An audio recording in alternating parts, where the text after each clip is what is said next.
ikaw ay na-meet. Napahanga ako sa taglay mong bait. Ikaw ang guest ko sa tuwing birthday, pati sa room ko. Ikaw ang display, di ka na nawala sa alaala. Ikaw lang talaga at walang kagaya. Ikaw ang gusto ng mga friends ko, at di ko alam pati parents ko. Ano ba ang meron ka na wala sa iba, at napapangiti pag nakita ka na sa mga poster at maging sa TV. Inaabangan ng iyong movie. Bata pa ako noon nang maramdaman ko to. Ayoko ng iba, ikaw ang gusto ko. At sa aaminin ko, maniwala ka, mas gusto kita kaysa kay Darna.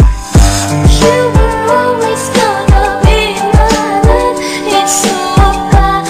다르가 또마다 꿈이 멈출 때도 I remember to love.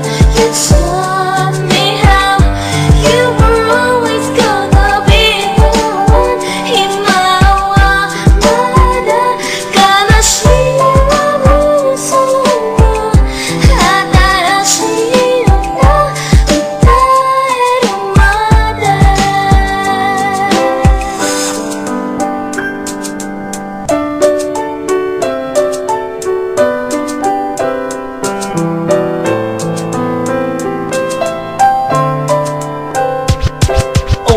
Oh why, bakit ganito? Gusto ko ikaw lang nasa tabi ko. Mga poster mo at mga magazine, sa buhay ko hindi kita kayang alisin. So pati sa cellphone at mga gamit, ikaw ang nakalagay sa aking bedsheet. Ako ay nalungkot nang ika'y nawala. Ano ba ang mali na aking nagawa? Pakiusap naman kahit na sandali, para lang mabawi ang mga bigane at muling umiti at di na umiyak. Magpakita ka lang, gusto kong matiyak na buhay ka pa rin at ika'y malakas. Gumawa ka ulit ng mga palabas, at kapag bumalik, ngingiti na pusa, at hindi ako magmamahal ng pusa. You were always gonna be my love. It's so bad. 다르가 또마다 꿈이 멈출 때도 I remember to love. You taught me how. You were always gonna be the one. 희망마다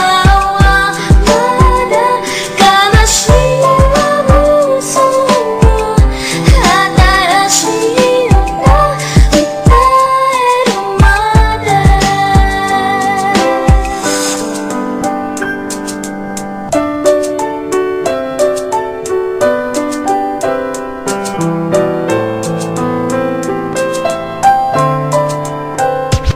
Lumipas ang mga taon, nananatili ka pangarap. Nais kong libutin ang mundo para ka lang mahanap. Sapagkat hindi sapat makita ka lang sa larawan. Gusto ko ay makasama ka, handa ko nang iwanan ang lahat ng kayamanan, pati GF ko. Sabihin mo magkano ba ang TF mo, at aking ibibigay, tanggapin mo lang ako. Okay lang sa akin kahit alipinin mo ako. Sabi ng ama ko, nabubuwang ako. Sabi ng ina ko, di ka raw totoo. Isa kang kwentong binigyan ng buhay, pero sa mundong ito, di ka raw